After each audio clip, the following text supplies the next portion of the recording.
তাদের বলা হয় পার্সিয়ার সিংহ।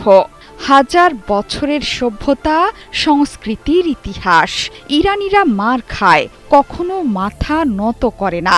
অতীতেও বহুবার যুদ্ধে বিপদের মুখে পড়েছিল ইরান, কিন্তু মাটি কামড়ে পড়ে থেকে শেষ পর্যন্ত লড়ে গেছে তারা।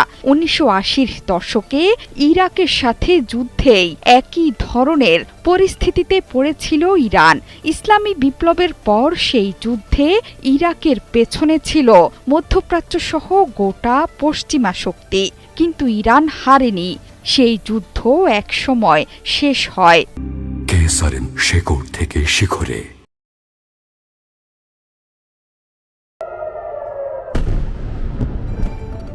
ইরানিরা যে যুদ্ধের জন্য কতটা প্রস্তুত সেটি এরই মধ্যে বুঝিয়ে দিয়েছে আয়াতুল্লাহ আলী খামেনির দেশ, যার সামান্য আঁচ লেগেছে বেনিয়ামিন নেতানিয়াহুর দেশে।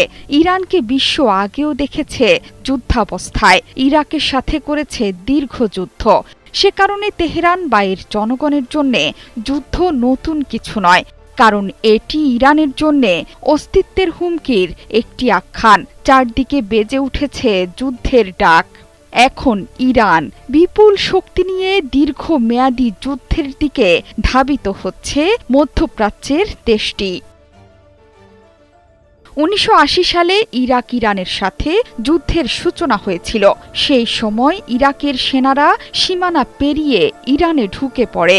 একই সঙ্গে ইরানের বিমান ঘাঁটিগুলো লক্ষ্য করে চলতে থাকে বোমা ও ক্ষেপণাস্ত্র হামলা।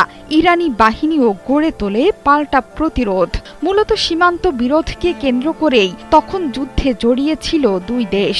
এটি মধ্যপ্রাচ্যের সবচেয়ে প্রাণঘাতী যুদ্ধগুলোর একটি হিসেবে পরিচিত।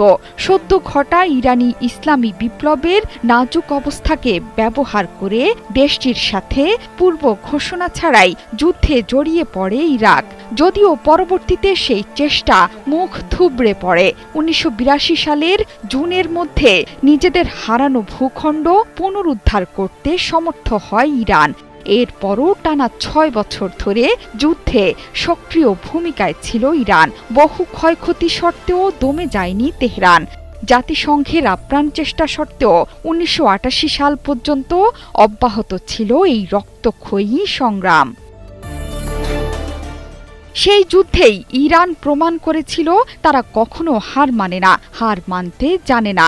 টানা ৮ বছর ধরে সংগ্রাম চালিয়ে সেটি তখন প্রমাণ করেছিল পারস্য উপসাগরীয় দেশটির জনগণ।